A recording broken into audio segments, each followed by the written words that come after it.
Hi friends, இப்போ நாங்கள் பார்க்க போகிறது எப்படி வீட்டிலேயே சோப் தயாரிக்கிறதுண்டு. இப்போ அதுக்கு தேவையான பொருள் நான் ஒரு பவுல் எடுத்திருக்கிறேன். கோஸ்டிக் சோடா, மற்றது ரோஸ் வாட்டர் இல்லாட்டிக்கு வாட்டர் ஆட் பண்ணணும். மற்றது இப்படி முட்டை அடிக்கிற கரண்டி, சரியா, இதொண்டு கிளக்கிறதுக்கு யூஸ் பண்ணணும். மற்றது அந்த சோப்புக்கு தேவையான பதார்த்தங்கள், கோகனட் ஆயில் அதுகள் யூஸ் பண்ண போகிறேன். இப்போ ஃபஸ்ட்டாக என்ன செய்ய போகிறேன்டா, நான் சொல்கிற மெஷர்மெண்ட்டுக்கு ஏற்ற மாதிரியே நீங்கள் செஞ்சுட்டு வாங்க, சரியா. இப்போ கோஸ்டிக் சோடா நான் ஒரு கப் எடுத்துருக்குறேன், சரியா. அதில் ஒரு கப் கோஸ்டிக் சோடா சேர்க்குறேன். ஒரு கப் கோஸ்டிக் சோடாக்கு 2 வாட்டர், அதாவது 2 கப் தண்ணி சேர்க்கணும். நான் தண்ணிக்கு பதிலாக ரோஸ் வாட்டர் சேர்க்குறேன், சரியா. 2 கப் ரோஸ் வாட்டர். சரி, இப்போ இந்த கோஸ்டிக் சோடா நல்லா கரையணும். கரையிற அளவுக்கு நான் கலக்கிறேன். இப்போ கோஸ்டிக் சோடா கையில் பட்டால் சரியாக சுடும். இப்போ நாங்கள் இந்த கலவையை ஒரு ஒரு சில்வர் கிண்ணத்துக்கு செய்யக்கூடாது, ஏனென்றால் சூடாக இருக்குது. கோஸ்டிக் சோடா தண்ணி இருக்க கலக்கைக்கு சரியான சூடாக இருக்குது. அப்போ நாங்கள் கேர்ஃபுல்லாக நான் ஒரு கண்ணாடி பவுல் எடுத்துருக்குறேன். 10 நிமிஷம் அப்படி கலக்கணும். அந்த கோஸ்டிக் சோடா ஃபுல்லாக கரையணும். கரையிற அளவுக்கு கலக்கணும். கைவிடாமல் நான் ஒரு 10 நிமிஷம் கலக்கி கொண்டு இருக்கிறேன் கோஸ்டிக் சோடாவை. பாருங்க, இப்போ ரோஸ் வாட்டர்லாம் இப்போ ஒயிட் கலரில் வருது. கோஸ்டிக் சோடா கலைஞ்சு இதெல்லாம் நல்லா கலக்கிறேன்.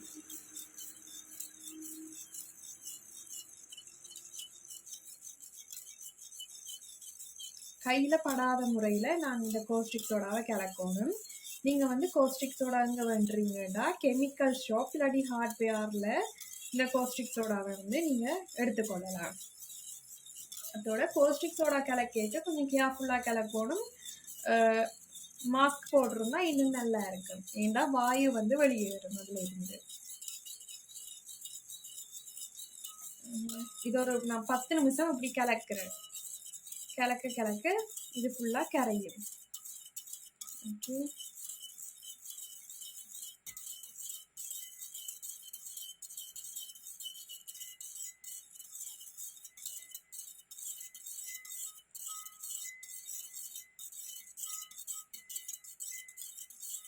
இப்போ பாருங்க, அந்த பால் நிறம் கொஞ்சம் கொஞ்சமாக இல்லாமல் போகுது. கொஞ்சம் தெளிவான கலருக்கு வருது பாருங்க.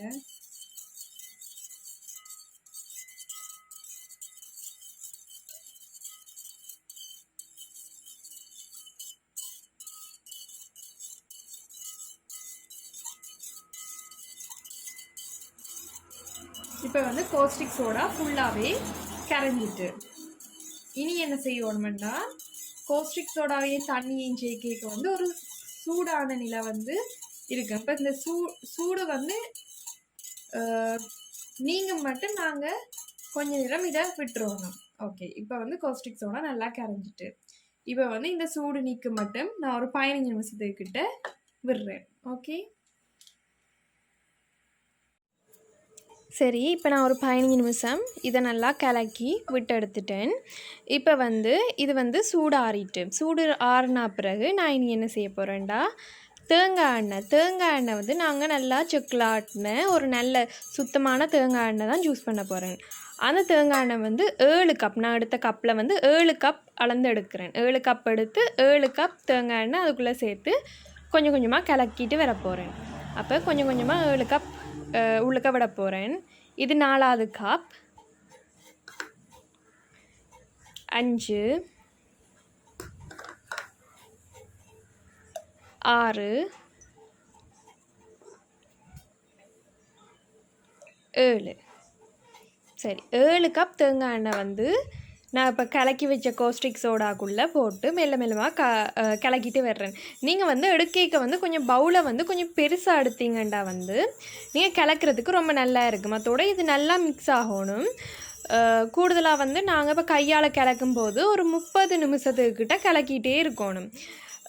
மற்றது இப்போ நீங்கள் மிக்ஸி வச்சுருந்தீங்கண்டா, ஹேண்ட் மிக்ஸி வச்சுருந்தீங்கண்டா ஒரு 20 நிமிஷம் 15 நிமிஷமே காணுமே இருக்கும் கலக்கிறதுக்கு.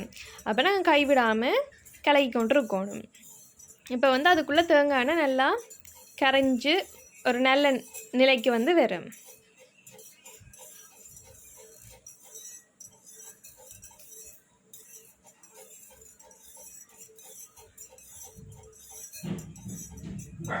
இன்னும் நல்லா நாங்கள் வந்து அதை கிளறிக்கொண்டே இருக்கணும். இப்போ பாருங்கள், அந்த தேங்காய் எண்ணெய்ன்ற கலர், அதாவது வந்து ஜெலோ கலர், அந்த கலருக்கு வந்து இந்த கிளவை வந்துட்டு, ஆனால் மிக்ஸ் ஆனது வந்து இன்னும் காணாது. நல்லா கிளக்கணும், நல்லா மிக்ஸ் பண்ணி நல்லா வந்தால் தான் சோப் நல்லா இருக்கும், நல்ல கட்டியாக வரும் சோப். இப்போ வந்து அது நல்லா மிக்ஸ் பண்ணிக்கொண்டே இருக்கிறேன்.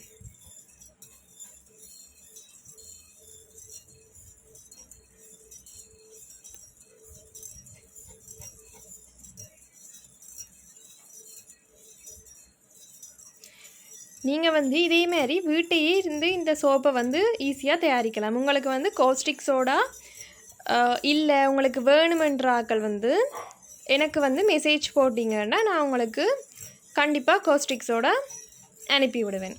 கோஸ்டிக் சோடா மற்ற சோப் செய்கிறதுக்குரிய சகலவிதமான பொருட்களும் என்கிட்ட இருக்குது, நான் உங்களுக்கு அனுப்பி விடுவேன். இயற்கையாகவே நாங்கள் வந்து இப்போ சோப் தயாரித்து போடுறது வந்து ரொம்ப நல்லா. அதோட எங்களுக்கு பிடிச்ச மாதிரி கற்றாழை சோப், வேப்பிலை சோப், எங்களுக்கு எந்த சோப் பிடிக்குமோ அந்த முறையிலேயே நாங்கள் சோப் தயாரித்து கொள்ளலாம். நான் வந்து இப்போ இதுக்குள்ளே போட போகிறது வந்து பால். அதாவது வந்து சோப் தயாரிக்கிறதுக்கு வந்து பால் முக்கியமானது. பால் இல்லாமையும் நாங்கள் செய்யலாம், ஆனால் பால் போட்டால் நல்லா இருக்கும். உங்களுக்கு முதல்ல நான் உண்டு காட்டியிருந்தேன் ஒரு க்ரீம் செய்கிற முறை உண்டு, முதல்ல ஒரு வீடியோவில் போட்டிருந்தேன் நான், அது நீங்கள் பார்த்துருப்பீங்க. அதேமாரி பால் வந்து எங்களோட முகத்தில் இருக்கிற அழுக்குகளை நீக்கிறதுக்கு தான் ஜூஸ் ஆகுது. அப்போ வந்து இதுக்குள்ளே நான் பாலும் சேர்க்க போகிறேன். நாங்கள் சேர்க்க வேண்டிய, நான் வந்து பசுப்பால் சேர்ப்பேன், ஆனால் நாங்கள் சேர்க்க வேண்டிய பால் வந்து ஆட்டுப்பால் தான். ஆட்டுப்பால் தான் இதுக்குள்ளே சேர்க்கணும். சரி, இப்போ நான் சேர்க்குற ஒவ்வொரு பொருளையும் சொல்கிறேன். இப்போ வந்து ஒலிவ் ஆயில் ஆட் பண்ணுறேன். ஒலிவ் ஆயில் ஆட் பண்ணலாம், நீங்கள் ஆட் பண்ணாமையும் விடலாம். நீங்கள் தேங்காய் எண்ணெய்க்கு பதிலாகவும் ஒலிவ் ஆயில் ஆட் பண்ணிக்கொள்ளலாம். நான் அதுக்குள்ளே ஒரு குட்டி போத்தல் ஒலிவ் ஆயில், ஒரு பசுப்பால், கொஞ்சம் மூடிய அளவுக்கு பசுப்பால், தேவையான அளவு, உங்களுக்கு தேவையான அளவு நீங்கள் அதுக்குள்ளே போட்டுக்கொள்ளலாம். பசுப்பாலையும் சேர்க்கிறேன். சேர்த்துட்டு இப்போ நான் கலவையை வந்து திருப்பி கலந்து விடுறேன். பசுப்பால் வந்து நல்லா வடிகட்டி நாங்கள் போடணும். நான் வடிகட்டி போடாததால் அந்த ஆடை மாரி அது வந்து மேலே நிற்குது, அது கரையும் மட்டும் நாங்கள் நல்லா கிளக்கி கொண்டு இருக்கணும்.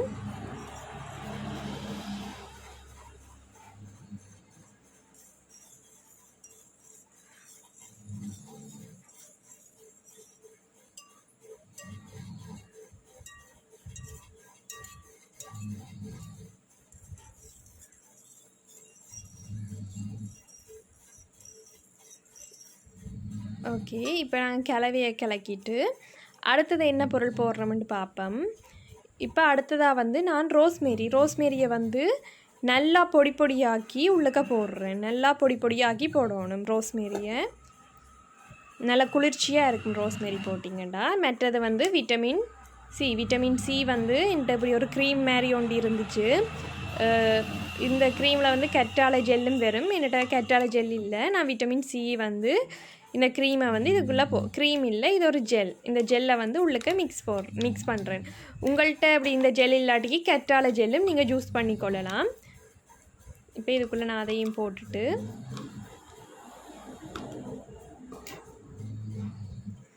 அடுத்தது வந்து மஞ்சள் வந்து உங்களுக்கு எவ்வளவு நல்ல மட்டும் தெரியும், கிருமி நீக்கி மஞ்சள்ன்றது. அப்போ மஞ்சளையும் உள்ளுக்க நான் கொஞ்சம் போடுறேன்.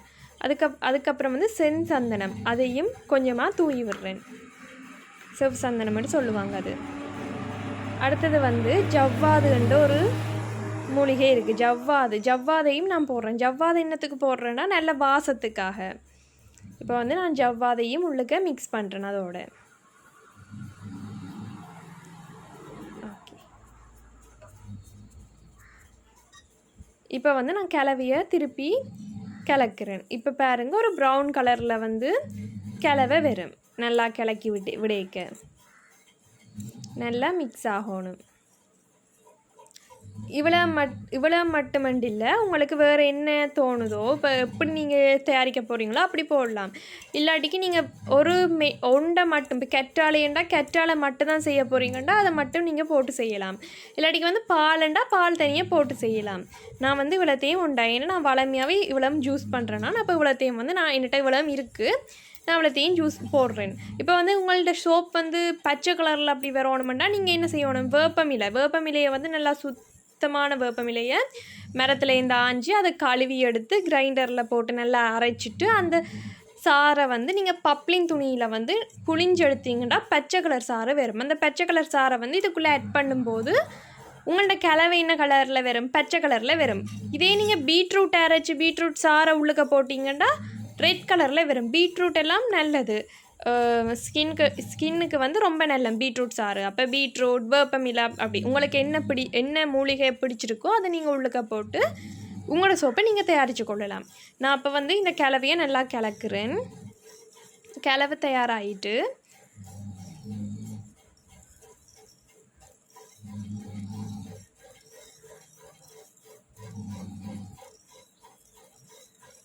இதை வந்து நான் அப்போ ரொம்ப நல்லா கிளக்கொண்டு இருக்கிறேன். இதை வந்து நீங்கள் உண்மையாகவே 30 நிமிஷத்துக்கிட்ட கிளக்கணும். ஏன்னா தேங்காய் எண்ணெய் வந்து மிச்ச கிளவிகள் நாங்கள் போடுற மிச்ச பதார்த்தங்கள் வந்து ஈஸியாக கரைஞ்சிடலாம். ஆனால் தேங்காய் எண்ணெய் வந்து அதோட மிக்ஸ் ஆகிறதுக்கு ரொம்ப நேரம் செல்லும். அதனால் வந்து நாங்கள் நல்லா கிளவையை வந்து கிளக்கணும்.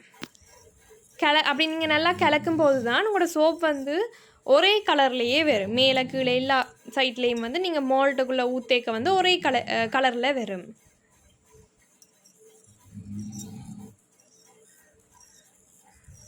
நான் ஸ்லோவாக கிளக்குறேன்னு நீங்கள் யோசிக்காதீங்க. நான் வந்து எடுத்த பவுல் வந்து சின்னன். இப்போ வந்து நான் இதில் வந்து ஒரு 15 மோல்ட் உள்ளுக்க போடுற சோப் வந்து தயாரிச்சிருவேன் இந்த பதார்த்தத்தில் எடுத்துனுண்டா.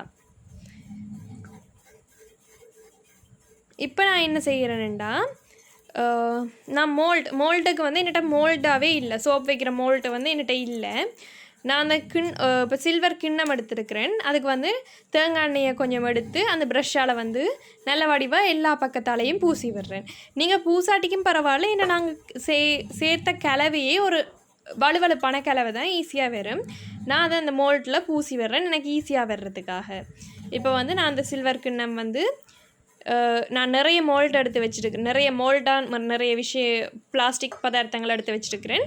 அதுக்கு வந்து எல்லாத்துக்கும் வந்து நான் எண்ணெயை யூஸ் பண்ணுறேன். என்கிட்ட மோல்ட் இல்லாத காரணத்தால் நான் அந்த ஒரு சில்வர் கிண்ணத்தையும் இதோட பிளாஸ்டிக் அளவு மூடி அதையும் எடுத்து வச்சுருக்கிறேன். இப்போ வந்து எல்லாத்துக்கையும் வந்து நான் எண்ணெயை பூசி விடுறேன். இப்போ வந்து நான் அந்த கிளவையை நல்லா கிளக்கி எடுத்துக்கொள்கிறேன். இந்த கிளவையை நல்லா கிளக்கிட்டு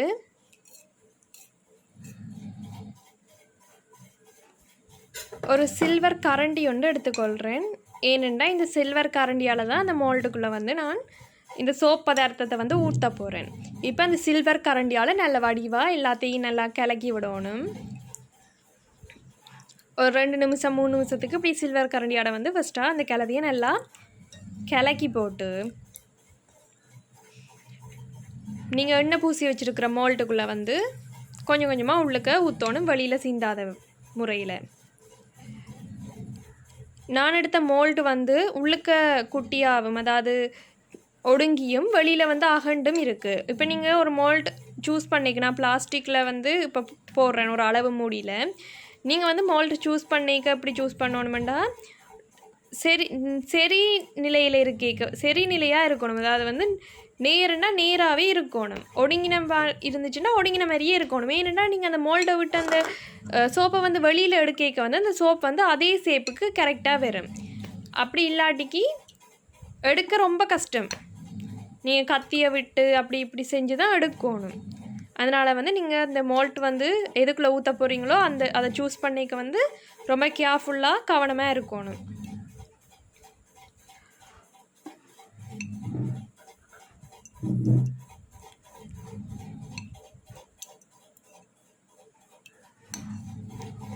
இப்போ வந்து நான் கோஸ்டிக் சோடா வந்து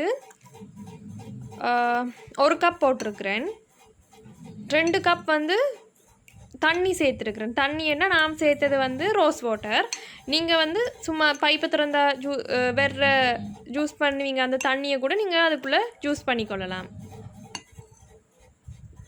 அடுத்தது வந்து 7 கப் வந்து தேங்காய் எண்ணெய் சேர்த்தினேன்.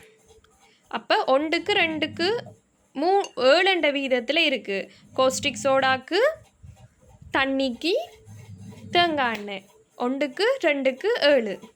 அதுக்கு மேலதிகமாக நான் வேறு கலவைகள் சேர்த்துருக்குறேன். எப்படி பார்த்தாலும் நான் அந்த எடுத்த அளவு மூடி வந்து 100 மில்லி. அப்போ 100 மில்லி கோஸ்டிக் சோடா, அப்போ 100 10 இதோடையே ஒரு 1 லிட்டர் வந்துடும். 1 லிட்டர் இருக்கங்கால நான் மிச்ச இதுகள் சேர்த்ததால் வந்து ஒரு 200 மில்லி கிட்ட வந்துடும். அப்போ 200 கிட்ட வந்துட்டு, அப்போ எனக்கு வந்து சோப் வந்து ஒரு 30 சோப்பு கிட்ட இதில் இருந்து வரும். அப்போ உங்களுக்கு நீங்கள் அளவு மூடி இப்போ அளவு எடுக்கும்போது கேர்ஃபுல்லாக ஒரு குட்டி அளவு மூடிக்குள்ள உங்களுக்கு தேவையான அளவு சோப் வர்ற அளவுக்கு நீங்கள் எடுத்துக்கோங்க. எனக்கு வந்து ஒரு 30 சோப்பு கிட்ட இதால் வரப்போகுது. 30 25 கிட்ட வரும் சோப். அதனால் வந்து நீங்கள் ஒரு 50 மில்லி எடுத்திருந்தால் கூட கொஞ்சம் தான் வரும். உங்களுக்கு தேவையான அளவுக்கு சோப் வந்துடும். உங்களுக்கு என்னென்ன இது விருப்பம், அதாவது வேப்பமில்லைண்டா அந்த சோப் அப்படி இப்படின்னு உங்களுக்கு தேவையான இதுகளை வந்து நீங்கள் சூஸ் பண்ணி அந்த சோப்பை வந்து நீங்கள் தயாரித்து கொள்ளலாம். சரி, இப்போ நான் வந்து எல்லாத்தையும் வந்து அதுக்குள்ளே சோப் மோல்டுக்குள்ளே வந்து எல்லா சோப்புக்குரிய பதார்த்தத்தையும் ஊற்றிட்டேன். இனி அடுத்து என்ன செய்ய போகிறேன்ட்டு பாருங்கள். இப்போ வந்து நான் சோப் பதார்த்தத்தை மோல்டுக்குள்ளே ஊற்றி ஒரு 12 மணி நேரம் ஆயிட்டு. இப்போ வந்து இந்த சோப் வந்து ரொம்ப கட்டியாக சோப் மாதிரி திக்னஸ் வந்துட்டு. சரி ஃப்ரெண்ட்ஸ், இப்போ நாங்கள் வந்து இந்த மோல்ட்டில் இருந்து எப்படி சோப்பை வெளியில் எடுக்கிறேன்னு பார்ப்போம். நான் இது வந்து ஐஸ் க்யூப் யூஸ் பண்ணதால் வந்து இந்த சோப்பை வந்து வெளியில் எடுக்கிறேன். இந்த சோப் வந்து சிலதுகள் நான் வெளியில் எடுக்கும்போது கொஞ்சம் கொஞ்சம் உள்ளுக்க வந்து இந்த ஐஸ் க்யூப்பில் வச்சது மட்டும் கொஞ்சம் கொஞ்சம் டேமேஜாக வந்துச்சு, ஷேப் இல்லாமல். இப்போ ஐஸ் க்யூப்பில் எடுக்க வந்து நாங்கள் 2 சைட்லேயும் மெல்லமாக அமர்த்தினா தான் அந்த பின்னுக்கு இருக்கிற ஐஸ் க்யூப்ன ஷேப் வந்து கரெக்டாக வரும். அப்போ நாங்கள் அதை சரியாக பார்த்து செய்யணும். இப்போ நான் வந்து பிளாஸ்டிக்குள்ளே போட்டு அந்த மோல்ட்டுக்குள்ளே போட்ட சோப்பை எடுக்கிறேன். இதை வந்து எடுக்கும்போது கொஞ்சம் கொஞ்சமாக கத்தியால் எல்லா சைட்லேயும் இருக்கிறத வந்து கொஞ்சம் கொஞ்சமாக குத்தி விட்டு தான் எடுக்கணும். அப்போ தான் இது ஈஸியாக வந்து வரும். இப்போ எல்லா சைட்லேயும் வந்து இந்த கத்தியால் நான் எல்லாத்தையும் எடுத்து விட்டுட்டு மற்ற பக்கம் திருப்பி மேலே அந்த கவட்டு போட்டு அடிக்கும்போது ஈஸியாகவே இந்த சோப் வந்து கையில் வரும். இப்போ நான் பாருங்கள் எப்படி அடிக்கிறேன்னு. அடிக்கும்போது கையில் வந்து அந்த சோப் வந்து ஈஸியாகவே வரும். இப்போ பாருங்கள், அந்த சோப்பை நான் படிவாக எடுத்துட்டேன். எடுத்து எனக்கு தேவையான சைஸாக வந்து நான் அதை வெட்டி வச்சுருக்கிறேன். இப்போ அதில் கலரை பாருங்கள், நல்ல வாசமாகவும் இருக்குது இந்த சோப்.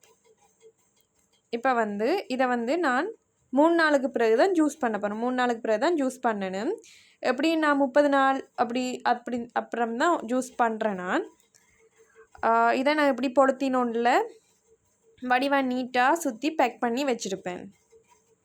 வச்சுட்டு தேவையான டைம் அதை எடுத்து ஜூஸ் பண்ணுறது. அப்போ நீங்களும் இப்படி சோப் செஞ்சீங்கன்னா நிறைய வந்துச்சுண்டா இப்படி பொலித்தீனில் வந்து பேக் பண்ணி ஒரு சிப்லாக் பேக்கில் போட்டு வச்சிங்கன்னா நீங்கள் அதை எடுத்து ஜூஸ் பண்ணி கொள்ளலாம். இப்படி நீங்களும் வீட்டை செஞ்சு பாருங்கள். மிகவும் இலகுவான ஒரு வழிமுறை தான். அதோட இது வந்து இயற்கையான ஒரு மெத்தட். இப்போ நீங்கள் இதால் வந்து எங்களுக்கு எந்த ஒரு பாதிப்புமே வராது. உங்களுக்கு பிடிச்ச சோப்பு, வேப்பிலை சோப்போ கற்றாழை சோப்போ உங்களுக்கு என்ன பிடிக்குதோ அந்த சோப் வந்து நீங்கள் வீட்டை வடிவாக செஞ்சு கொள்ளலாம். ஓகே, நான் இப்போ எல்லாத்தையும் ஒரு பேக்கில் போட்டு அதை பேக் பண்ணுறேன். ஓகே காய்ஸ், உங்களுக்கும் இந்த வீடியோ பிடிச்சிருந்துச்சுண்டா சப்ஸ்கிரைப் பண்ணி லைக் பண்ணுங்கள், கமெண்ட்டும் பண்ணுங்கள். Bye guys.